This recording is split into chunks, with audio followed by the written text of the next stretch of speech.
سوال یہ ہے کہ یہ تو آپ جانتے ہوں گے کہ ہندو عورتیں اپنے خامدوں کی بھلائی اور قرب کے لیے اپنی مانگ میں سندور بھرا کرتی ہیں۔ سندور کی فیکٹری میں ملازم شخص نے ڈرتے ڈرتے فیکٹری کے مالک سے پوچھا کہ مالک، جو کچھ سندور کی ڈبیا پر لکھا ہے کیا یہ سچ ہے؟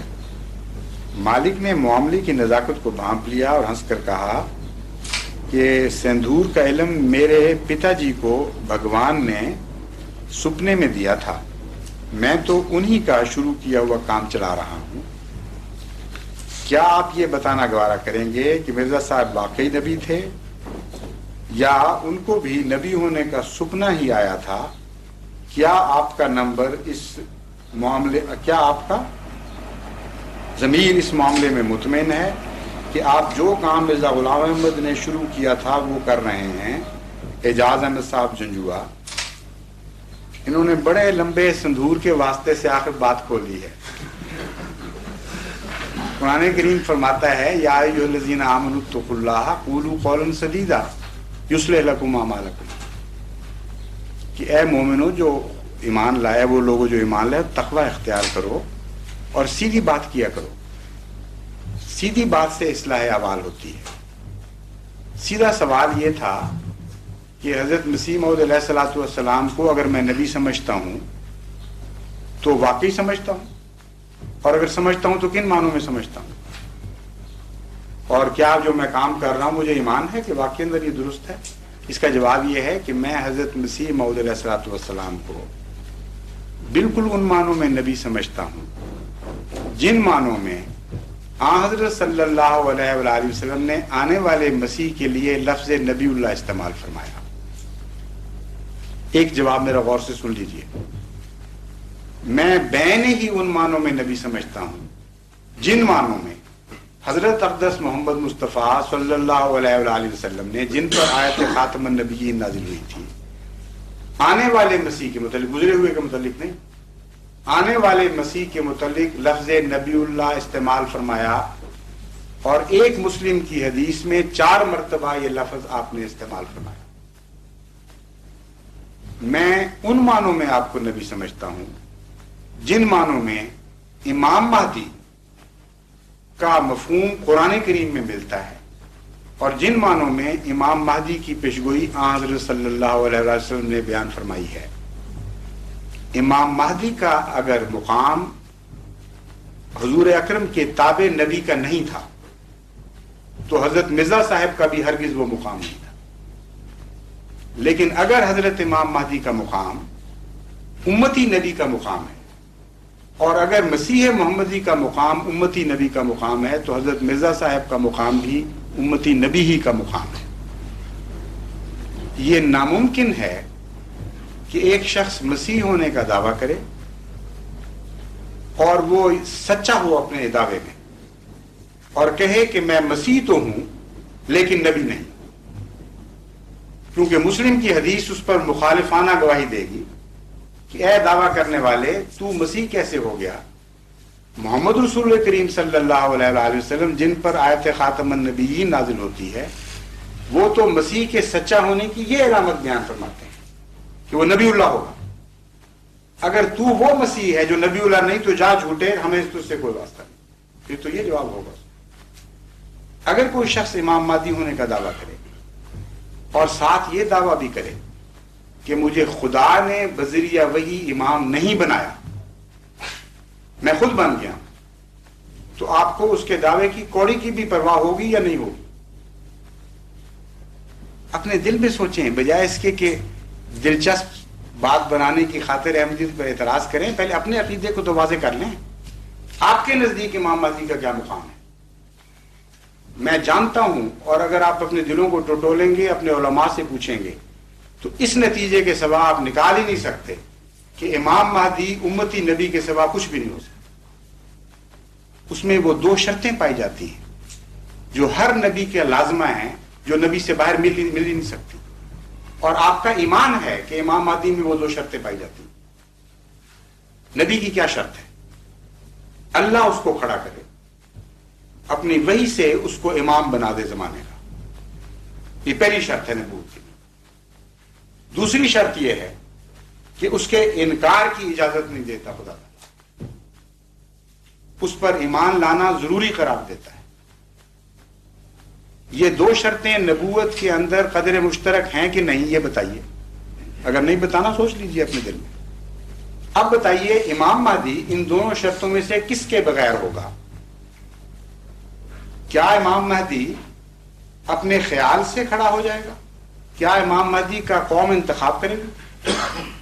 کیا خدا اس کو مقرر کرے گا یا نہیں کرے گا؟ اگر اس پر وحی امامت ہوئی، اس کو خدا نے مقرر فرما دیا، تو اگلا سوال خود ہی حل ہو جاتا ہے۔ جس کو خدا کھڑا کرے وہ چاہے ادنا ہو یا اعلیٰ ہو، اس کے انکار کی اجازت ہی نہیں دیتا کسی بندے کو۔ اور ساری امت کے علماء آج بھی اس بات پر متفق ہیں۔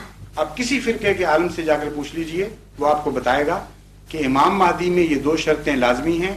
خدا بنائے گا، ورنہ بندے کے بنائے ہوئے امام کے منہ پہ کوئی تھوکتا بھی نہیں۔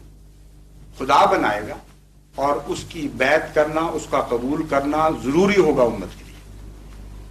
اگر کوئی عالم یہ نہ مانے تو وہ حدیث اس کو دکھا دیجئے جس میں حضرت صلی اللہ علیہ وآلہ وسلم کا حکم ہے کہ جب امام مہدی نازل ہو تو برف کے پہاڑوں پر سے بھی گزر کے جانا پڑے، تم اس تک پہنچو۔ ایک ارشاد یہ ہے اس کی بیعت کرو، دوسرا ارشاد یہ ہے اس کو میرا سلام پہنچاؤ۔ یہ دونوں حدیثیں معلوم ہیں۔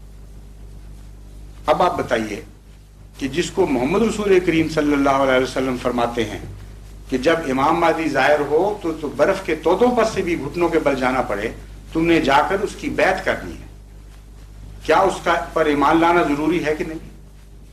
اگر ضروری ہے اور آپ کا دل گواہی دے رہا ہے کہ ضروری ہے، تو بتائیے قرآن کریم میں نبیوں کے سوا کسی پر ایمان لانا ضروری قرار دیا ہے؟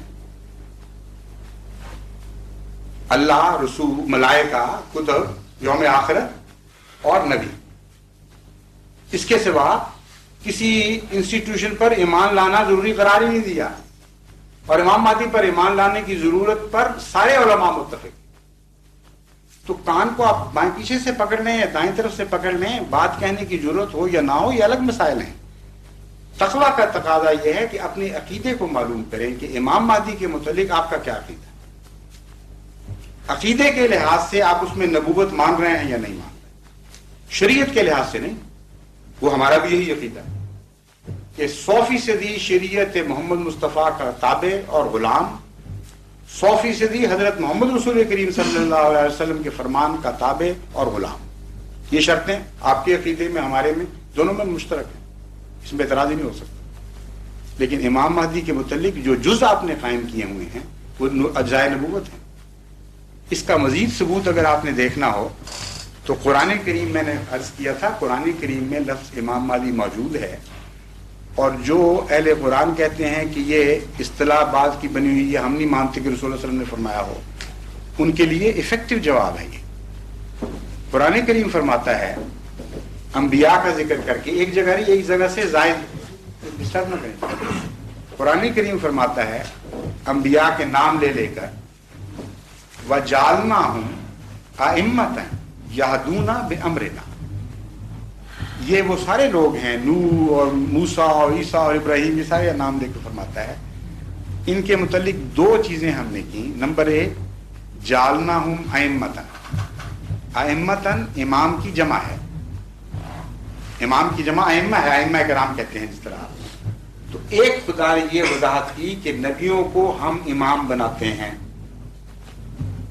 دوسری وضاحت یہ فرمائی یہدون بامرنا، وہ اپنی طرف سے ہدایت نہیں دیتے، ہم سے پہلے ہدایت پاتے ہیں اور پھر ہدایت دیتے ہیں۔ جو خود ہدایت دے اس کو کیا کہتے ہیں؟ ہادی۔ عربی گرامر کا لفظ جیسے واقف آدمی فوراً سمجھ سکتا ہے۔ قاتل جس طرح کہتے ہیں، یہ اس میں فاعل ہے۔ اور جو ہدایت پائے پہلے کسی سے پھر جاری کرے، اس پہ اس میں مفعول صادق آتا ہے اور اس کو مہدی کہتے ہیں۔ تو قرآن کریم نے نبیوں کی تعریف یہ فرمائی ایک جگہ کہ جتنے انبیاء تھے ان میں دو شرطیں پائی جاتی تھیں۔ ایک، وہ ایسے امام تھے جن کو ہم نے بنایا تھا، لوگوں نے نہیں چنا تھا۔ دوسرا یہ کہ وہ ہادی نہیں تھے، مہدی تھے۔ ہم سے ہدایت پا کر پھر لوگوں میں بات کرتے تھے، ہماری ہدایت کے بغیر نہیں چلتے. تو یہ قرآنی اصطلاح ہے، اور ایک جگہ نہیں، 3 جگہ قرآن کریم میں یہی آیت مختلف مضمونوں میں نازل ہوئی اور ہمیشہ نبیوں کے متعلق آئی. بس مسئلہ حل کرنا چاہیے، فساد کو بے وجہ لمبا نہیں کرنا چاہیے. اس بات پر ہم خدا تعالیٰ کے ہر مقدس نام کی قسم کھا کر یہ بیان دینے کے لیے تیار ہیں کہ حضرت امام مہدی کا جو مقام ہے اس سے ایک سوئی کے برابر بھی ہم مرزا صاحب کا مقام اونچا نہیں سمجھتے، اور ایک سوئی کے برابر بھی نیچا نہیں سمجھتے. یہ بحث ہم سے کر لیں کہ امام مہدی کا مقام کیا ہوگا. ہمارے امام مہدی کا نہیں، آپ کا امام آنے والا ہوگا، اس کا مقام طے کر لیں. اگر آپ تقویٰ سے طے کریں گے تو اس کے سوا نتیجہ نکلتا ہی نہیں کہ امتی نبی ہوگا، امام ہوگا، خدا بنائے گا، اس کے انکار کی اجازت نہیں ہوگی امت کو. بس آج نہیں تو کل پھر ایسا امام آنا ہی آنا ہے، اس کے سامنے کیا جواب دیں گے آپ؟ کیا آپ کا بھی یہ خیال ہے کہ آج نہیں کل دوسرا امام آنے والا ہے؟ اگر آج، بالکل میرا بھی یہ خیال ہے، اگر آج نہیں، آپ بتا رہے ہیں بالکل صحیح. اس میں تو دیکھیں لطیفے کی بات نہیں ہے، یہ طرز کلام ہے اردو زبان سے واقفیت کے نتیجے میں. آپ جو لکھنوی دوست بیٹھے ہیں ان سے پوچھ لیجئے، قابل اعتراض بات ہی نہیں بنتی. جب ہم یہ کہتے ہیں اگر یہ نہیں تو کل دوسرا آئے گا، تو یہ استدلال ہے، یہ طرز کلام ہے. قرآن کریم نے اس طرز کلام کو استعمال کیا، اس لیے ایسی بات پر مذاق اڑانا نہیں چاہیے. نہیں مذاق نہیں ہے، جو قرآن کریم نے بھی استعمال عالم ہے اور بزرگ ہیں، آپ سے پوچھنا یہ میرا فرض تھا، اس کو کلیئر کرنا میرا. جزاک اللہ. لیکن اچھا میں معافی چاہتا ہوں، مجھے آپ کی طرف سے یہ لگا تھا کہ آپ مذاق کر رہے ہیں. میں مذاق نہیں کر رہا، آپ عالم ہیں، میں کچھ بھی نہیں ہوں آپ کے سامنے. نہیں، آپ تو بڑے شریف میرے معزز مہمان ہیں. اچھا کہ غلط فہمی دور ہو گئی. جزاک اللہ. قرآن کریم بھی یہ طرز استعمال کرتا ہے کہ اگر یہ نہیں تو پھر یوں ہوگا. تو کہہ دے ان سے کہ اگر خدا کے سوا اور معبود ہوتے تو زمین آسمان پھٹ جاتے. یہ ہے نا قرآن کریم میں آیا.